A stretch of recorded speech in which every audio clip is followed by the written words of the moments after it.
What's up everyone, Wild Schneider Outdoors here, and welcome back to the Homestead. Now, today we got something a little different, not necessarily building on the homestead, but what we are going to be doing is taking a gas stove, a natural gas stove that we got from a coworker who was moving, and turning it into a propane stove. Now that's two totally separate things. If you tried to hook up a stove that was plumbed for natural gas to propane, it would not go well at all. Inside the stove, they have these little orifices that regulate how much gas they let through, and propane and natural gas are two totally separate things when it comes to how much gas actually needs to go through the stove in order to create the perfect fire for you to cook on. So up on the property, we don't have natural gas plumbed in. We have a well that we use to get our water out of, and we have a septic tank, which is used for exactly what you think. Now, we do have power on the property, and we really don't use that much.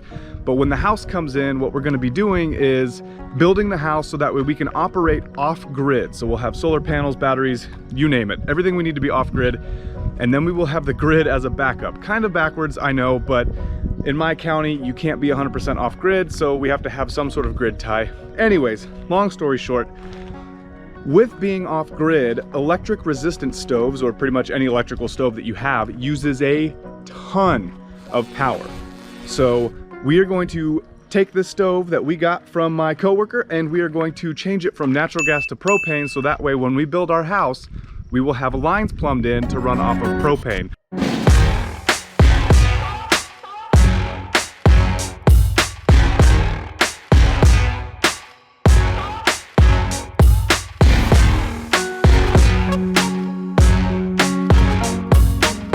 Currently in our RV, we use propane, and our RV stove is a propane stove. And I gotta tell you, after always having electric range in my house, switching over to propane in the RV has been awesome. We love cooking with gas appliances, and we use so much cast iron, and the stove, having a gas stove, the heat is dispersed more evenly. It doesn't take as long to heat up. You can cook faster. It just all around saves us time, saves us money, and I think we just like it. So this is gonna be a permanent switch for us. It's going to help save energy by not burning through our battery bank, and then it's also going to help save money because the propane usage is far less than the electricity usage when it comes to this stove. All right, so I'm not a licensed contractor, well, anyone technically, to be able to work on this stove. But what I did do is a lot of research, and if this is something you want to do yourself, be sure and do your own research. Find out what your stove requires in order for you to do this. Now, what I did find in my research is that most stoves come with like a user guide and a whole bunch of other stuff, but inside that guide, there's a little package right here, and I'll pull it out in a second, but if you're getting a stove brand new, it should already have the stuff you need to switch over to propane inside of it. Now, again, ours we got from a coworker who was moving, and they switched their house back over to electricity, so they didn't need their stove anymore. So we traded, I helped them move, we got the stove for free. But if you were to get one online, just if it doesn't come with this little welcome packet that comes with your stove or the instruction manual, then go online, research your stove, and it should have a conversion kit that you can use to then switch over from natural gas to propane. All right, now again, every stove is different, but these are the orifices you'll have to replace on the burners. This guy right here is for your broiler. This one is for your oven, the lower section of your oven. Now, you always need to consult your user manual. If you can't find one that didn't come with your stove, then you need to double check online. But if you look here, there's another thing that you have to change, which is on the regulator. Now you can see here, this is for natural gas. That spring is open, it's a bigger opening there. And then to switch to propane, you have to go inside the stove, pull this out, flip it around, and then screw it back in. So always consult your user manual. All right, let's start tearing it apart and getting everything switched over.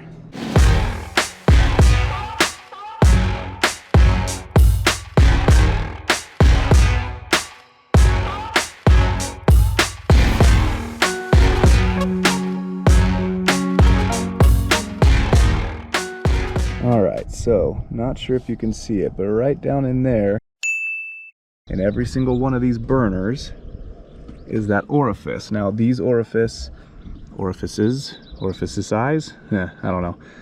Each one of these orifices needs to be replaced with the corresponding orifice for that burner that came with the stove. Again, if you don't have this, you can always go online and order one.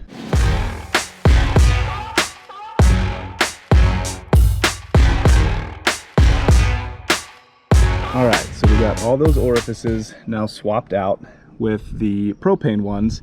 And one thing, if you read the instructions, like I didn't the first time and had to redo it, it helps if you take a piece of tape. It says masking, all I have is electrical tape.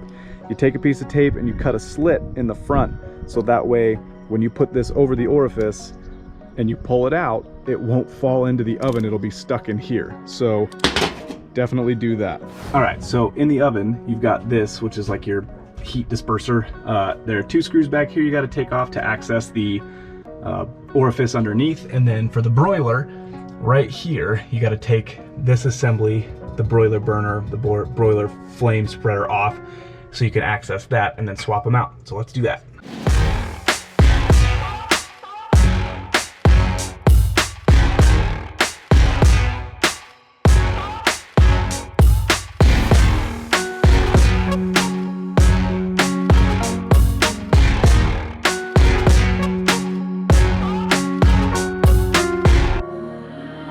So we got that pan taken off down there. Now this is the location of that last orifice. It's tucked way down in there.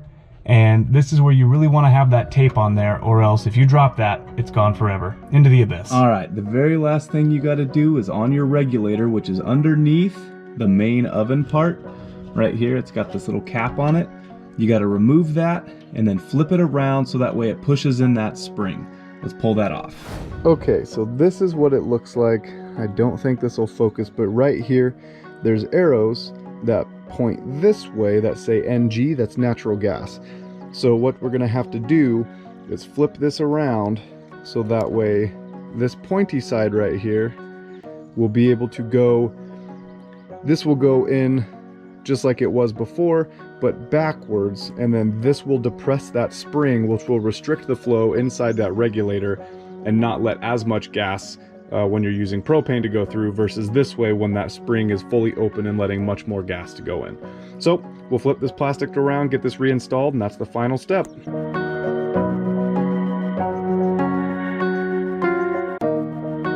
Once you get that piece screwed in, all you gotta do is put it back together, hook it up to some propane, and you are good to go.